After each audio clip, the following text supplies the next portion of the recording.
Sur la plage de Châtelaillon, les jeux de plage ont, à toutes les époques, constitué une animation privilégiée. Cette émission de Mémoriel TV leur consacre cette thématique unique. Tout d'abord, depuis l'après-guerre, et l'arrivée d'une génération nouvelle, l'éducation physique a trouvé, avec ses jeux, une méthode de formation, au fil des années. Le deuxième sujet nous fait revenir dans le temps, aux années du début du XXe siècle, au cours desquelles la ruée vers les bains de mer a été synonyme de jeux de plage. Enfin, lors des fêtes du centenaire, en 1996, l'éducation physique et les jeux ont eu leur part dans les manifestations.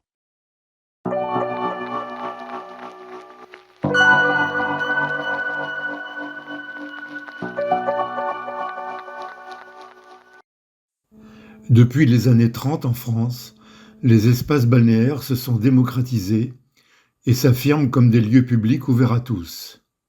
Les clubs de plage ont fleuri alors sur les rivages. 32 sont recensés en 1930. Les clubs Mickey deviennent familiers sur nos côtes. La culture physique est alors valorisée comme exercice de plage salutaire, notamment pour les enfants. Sur la côte atlantique, la liste des plages réputées familiales s'allonge. Aux distractions naturelles du sable et de la mer, certaines cités littorales joignent des animations élaborées pour les jeunes. Les clubs de plage sont devenus les animateurs attitrés et Châtelaillon ratifie cette pratique balnéaire. Le club Hélios a traversé les époques sur la plage de Châtelaillon, années 20, 30, 40, 50.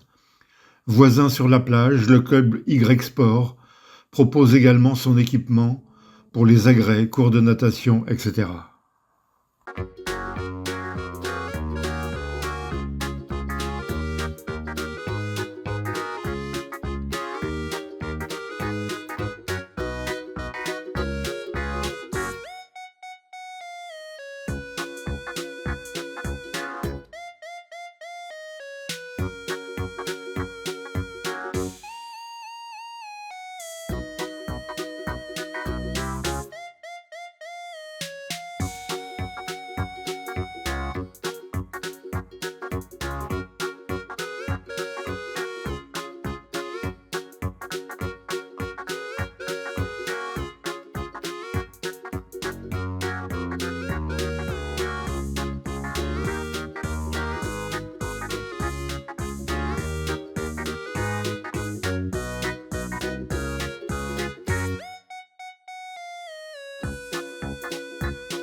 Les clubs Mickey deviennent familiers sur nos côtes.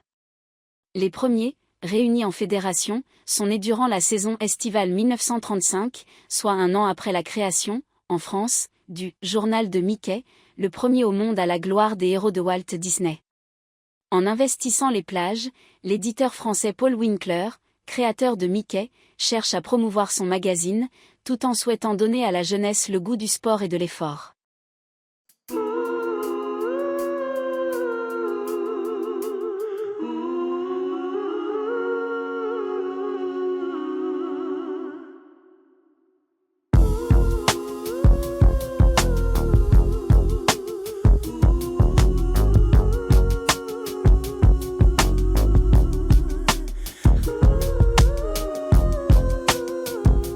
avec les années 60, Châtelaillon voit déferler une autre vague, celle générée par le pic démographique de l'après-guerre. Il faut alors prendre en compte cette nouvelle donne, et proposer aux jeunes estivants, des loisirs conçus spécialement à leur intention. Sur la plage fleurissent les clubs comme celui des Goélands. C'est aussi l'hebdomadaire Tintin qui prend sa part dans cette animation, en direction de la jeunesse. Il crée les clubs Tintin Vacances.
Depuis les premières années de la ruée vers les bains de mer, Châtelaillon offre aux nouveaux arrivants sa plage propice aux jeux de plein air.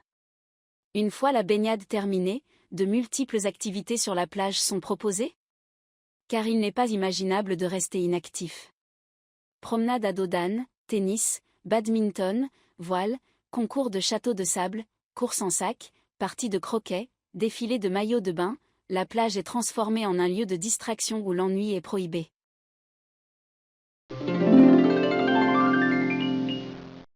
Le croquet est un sport d'extérieur pratiqué en principe sur gazon et occasionnellement sur le sable d'une plage.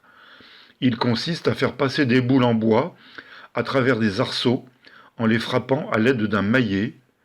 Même s'il n'est pas devenu durablement discipline olympique, il a cependant fait l'objet de 3 épreuves lors des Jeux olympiques d'été de 1900 et fut la première discipline de l'histoire des Jeux olympiques modernes auxquels des femmes participèrent.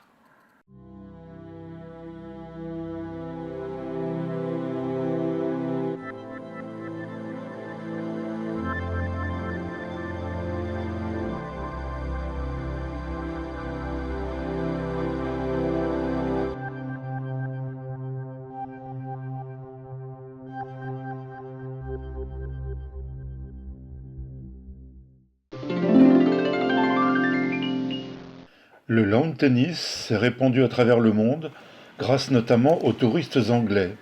Ces derniers voyageaient beaucoup en Europe et dans les colonies britanniques.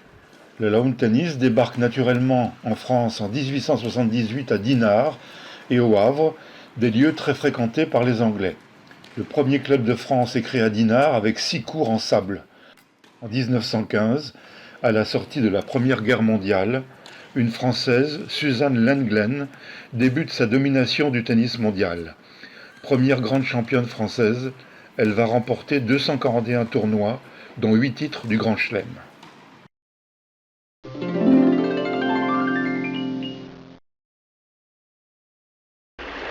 Dès la Belle Époque, petits et grands s'affrontent sur la plage et rivalisent d'imagination pour édifier le plus beau château ou encore la plus belle sculpture. Un concours également très en vogue est le concours de forteresse de sable. Il s'agit d'édifier un grand tas de sable sur l'estran, de monter ensuite dessus et d'attendre la marée haute. Petit à petit, l'océan grignote le monticule et le candidat qui reste le plus longtemps sur sa forteresse est désigné vainqueur.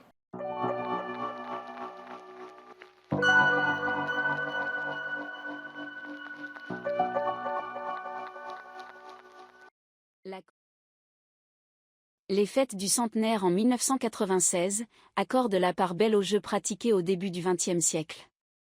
Parmi les manifestations du centenaire, les sports balnéaires en costume d'époque font revivre ces activités de plage, tennis, gymnastique, football de plage notamment.